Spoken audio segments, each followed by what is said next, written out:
Motion of a projectile projected at an angle with horizontal oblique projection. As you can see in the figure, consider a body projected from a point O on the surface of the earth with an initial velocity u at an angle theta with the horizontal as shown in the figure 2.23. The velocity u can be resolved into two components. Okay, so you can see the two components, x component and y component.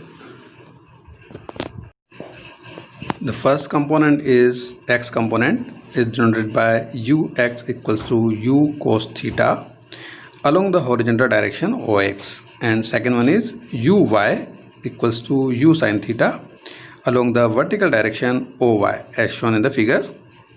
The horizontal velocity ux of the object shall remain constant as no acceleration is acting in the horizontal direction, but the vertical component uy of the object continuously decreasing due to the effect of gravity and become zero when the body is at the highest point of its path.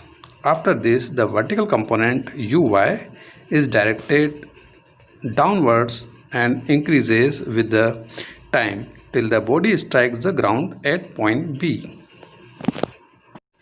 तो यहाँ पे आपके पास जो components हैं उसको हमने x component और y component से डिनोट किया हुआ है. दो कंपोनेंट जो हैं इसको हमने ux equals to u cos theta और uy equals to u sin theta से डिनोट किया हुआ है.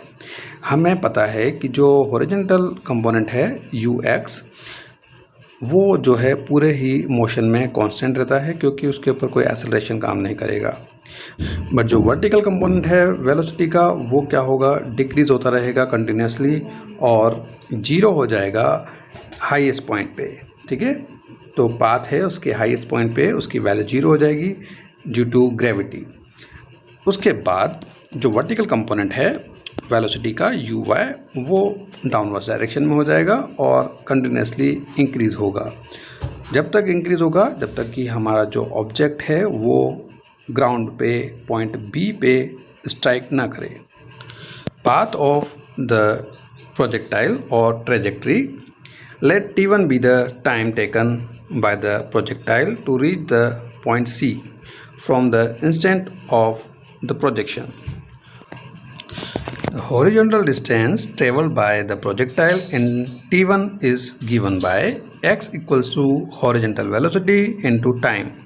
So x will be equals to u cos theta into t1. So we can calculate the time. t1 will be equals to x upon u cos theta. Okay, now we are denoting it by equation number first. Let the vertical distance traveled by the projectile in time t1, that is equals to s, or we can say y. Clear? At point O, the initial velocity u1 is equals to u sin theta from the equation of the motion s equals to ut plus half at square. S equals to ut plus half at square. We are using this equation. So putting the values in this equation, we'll get s equals to u1 t1 minus half gt1 square. Substituting the known values in this equation, so here we are denoting s by y. So y will be equals to u sin theta into t1 minus half g t1 square, and this one is equation number 2. Okay, now substituting equation first in equation number 2, you can see equation number first we are putting this value t1 in equation number 2. So we'll get the value of y will be equals to u sin theta into x upon u cos theta minus half g into x upon u cos theta's whole square. Okay, Now again, sine upon cos is this one. Sine upon cos will be equals to tan theta. So y will be equals to x tan theta minus gx square upon 2u square cos square theta, and this one is equation number 3rd. The above equation is of the form y equals to x plus bx square and represent a parabola. Thus the path of projectile is a parabola. So remember this equation. This equation is also known as the trajectory of projectile. Okay, it is very, very important. Resultant velocity of projectile at any instant t1. At point C, the velocity along the horizontal direction is ux equals to u cos theta, and the velocity along the vertical direction is uy equals to u2, as shown in the figure. So from the equation of motion, we know that v equals to u plus at. Okay, so using this equation we can write u2 is equals to u1 minus gt1. Again, replacing the value of u1 in this equation, we will get u2 is equals to u sin theta minus gt1. Okay, as shown in the figure, you can see the resultant velocity is denoted by v. So the resultant velocity at point C is equals to v equals to under root of ux square plus u2 square. Now replacing the values of ux and u2 in this equation, so the resultant velocity will be equals to under root of u cos theta whole square plus u sin theta minus gt1 whole square. After simplifying this equation, we can write v equals to under root of u square plus g square t1 square minus 2u t1 g sin theta. Now the direction of v is given by tan alpha equals to u2 upon ux, or we can say tan alpha is equals to u sin theta minus gt1 upon u cos theta. Okay, again we can calculate the value of alpha. Alpha will be equals to tan inverse u sin theta minus gt1 upon u cos theta. Alpha is the angle made by v with the horizontal line, as you can see in the diagram 2.24. Now maximum height reached by projectile. The maximum vertical displacement produced by the projectile is known as maximum height reached by the projectile. As shown in the figure 2.23, EA is the maximum height attained by projectile. It is represented by H max. Okay, so maximum height is denoted by H max. At point O, the initial velocity u1 is equals to sine theta, and at point A, the final vertical velocity u3 is equals to 0.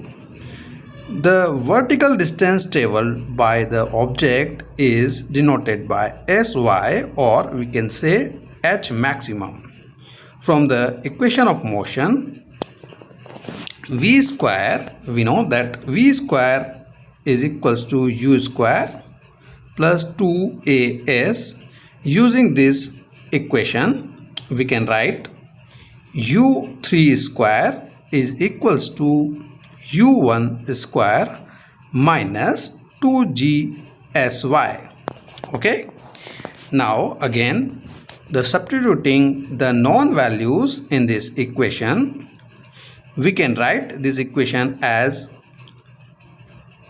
0 square is equals to u sin theta whole square minus 2g h max, or we can say h max will be equals to u square sin square theta upon 2g. This one is the value of h max. That means maximum height reached by projectile. So remember this formula. Time taken to attain maximum height.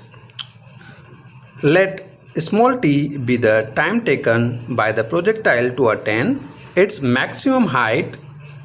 So from the equation v equals to u plus at, we can write this equation u3 is equals to u1 minus gt. Now substituting the known values in this equation, we'll get 0 equals to u sin theta minus gt, or we can say gt is equals to u sin theta. Again, for calculating the time, t will be equals to u sin theta upon g. Time of the flight, it is denoted by tf. Let tf be the time of the flight, the time taken by the projectile to reach B from O through A when the body returns to the ground, the net vertical displacement made by the projectile is Sy is equals to h max minus h max. That means net vertical displacement will be equals to 0. From the equation s equals to ut plus half at square, we can write this equation Sy is equals to u1 tf minus half g tf square. We know that Sy is equals to 0 from this equation. So we will substitute these values in this equation. After replacing the values, we will get 0 equals to u sin theta tf minus half gtf square. Again, we can write this equation as half gtf square will be equals to u sin theta tf, or simplifying this terminology, we'll get tf time of flight will be equals to 2u sin theta upon g, or we can say tf is equals to 2t, where t is equals to u sin theta upon g. Clear? So we can say time of flight is twice the time taken to attain the maximum height.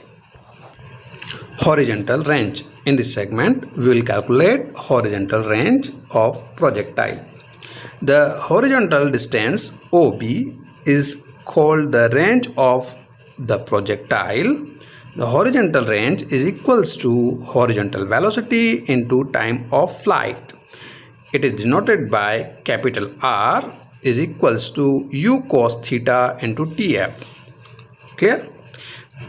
Now we will replace the time of flight in this equation, this one, the value of time of flight.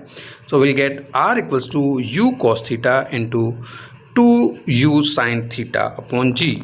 Again, R is equals to u square into 2 sin theta cos theta upon g, and we know that this quantity is equals to sin 2 theta.